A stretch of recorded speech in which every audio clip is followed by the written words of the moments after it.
Alright guys, this is of course Max, and this is, like I promised, I was going to do a video blog for you guys, track my personal growth as far as, living your life and achieving abundance through dancing. But, alright, well, tonight we went to this new place called On the Curve, since we couldn't find a really good place. Like Babalu is, vinyl night on Wednesday night, so music wasn't really that great. So we tried this new place, amazing place. So we're definitely coming back, right, Gian? Oh, for sure. Yeah, for sure. So Wednesday night is basically On the Curve now in Mississauga. So if you're in Toronto area or whatnot, come to what was it called? On the Curve. So for me, it was really an off night. Mainly because last night at 6 degrees, I was really, I don't know, I danced the hell out of it. Came home at 3 o'clock, got to wake up at 7:30 in the morning or whatever.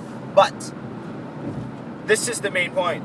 I mean, basically, this is the piece de resistance that Kian, taught me and I learned from tonight, is that when you come into these places, especially a new place, you have to develop a game plan. A very simple game plan, by the way. Don't make it too complicated. So the game plan for tonight, and this is really good for new venues or mixed club, salsa club regulars venue, meaning that there are regulars and there are also people that just don't know how to dance and it's their first time at a salsa club. Basically what you do is you see a line of girls, go one by one, and ask them to dance. I mean, the thing about salsa clubs is you don't even have to talk, really. All you have to do is just be there and ask, and if they say no, that's fine. It's mainly because their own insecurities. But if you have your own insecurities, like I did tonight, mainly because I'm tired and I'm out of it or whatever, and it is a new place and I have this tendency to try to feel it out. Don't do that anymore, and I'm not going to do that anymore. Is basically go one by one, ask the girl to dance. When you get one and you know how to dance and you just show a couple of moves, and basically you're already social proofing yourself. And then after that, reapproaching the girls that said no to you is going to be easy. So that's what I've learned. Alright, well, but I want to hear what Kian has to say. Hey, it's me again, and I'm driving while I'm talking, so I will try to focus a little bit on the road as well. So what happened tonight is pretty simple and straightforward in terms of the kind of venue that when you go to a place that you're not completely familiar with the first time, is you have a natural tendency to want to feel it out first and to even come back a couple of times over, so you become a little bit more comfortable at a time with it. It's rather a bit inefficient to do something like that because you want to go there and you want to have a good time, you want to meet somebody maybe, and that's your goal. So the purpose of going there has to be simple. And the simplest way to create your approaches as you do this is to just go to every single girl that's standing in line along the dance floor area, and you're going to get a lot of no's, and that's totally normal because the girls just simply don't know you, and she may just feel a little bit insecure, or she's nervous about dancing with a complete stranger because she's not that good at dancing, or she just doesn't know how to dance. And eventually what happens is you're just gonna get 2 or 3 girls that will dance with you. So you take those girls on the dance floor, dance with her, and create massive social proof out of your dancing, because on the dance floor, that's the moment when you show your confidence. You show that you're social and you show your ability as a good dancer as well. But you don't necessarily have to be a good dancer to do this.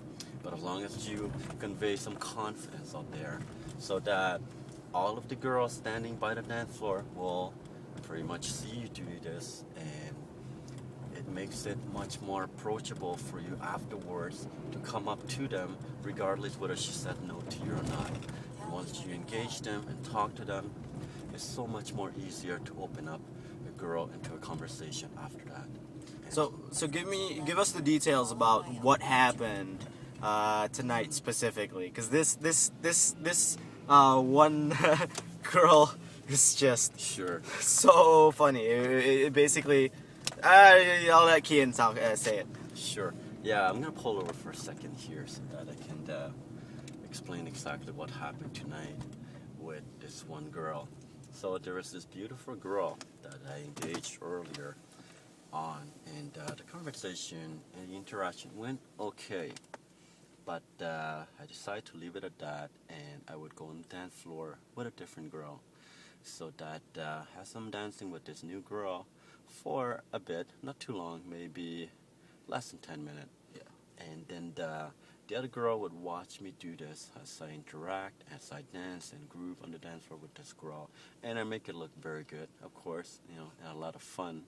So that after I'm done dancing, I simply reapproach this girl, and her body language and her approach to me just completely opens up, and it makes it so much easier for me to get closer to her and everything, and then to just simply get her phone number.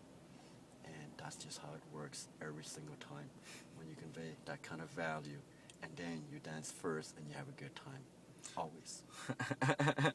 So basically, what I saw with that girl in particular is that I saw from afar, right after the dancing, Kian went up to her, and the first thing he did was kiss her on the cheeks for like a good 10 seconds, and she just loved it. She basically grooved about it, and she was just so open to it, you know.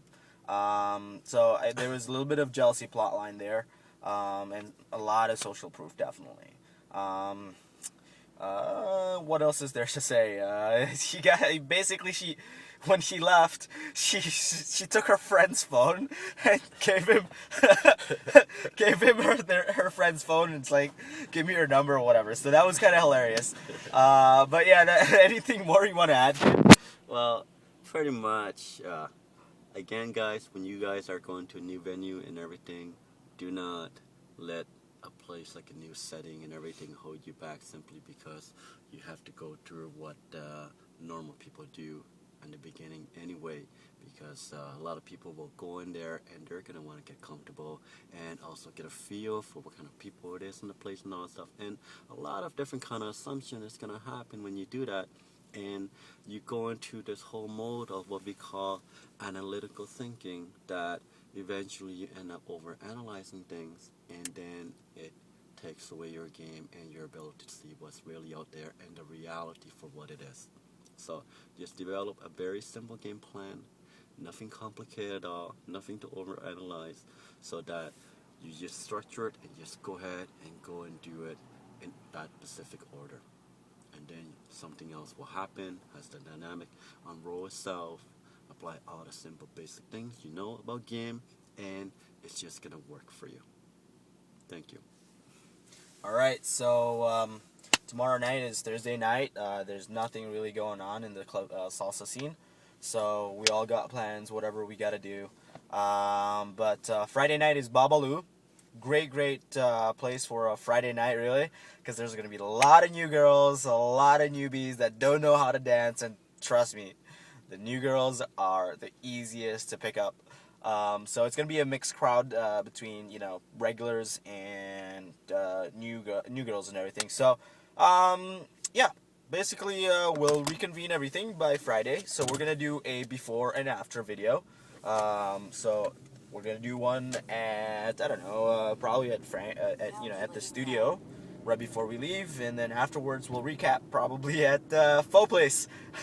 Beautiful. Okay, Until then. Until then, guys.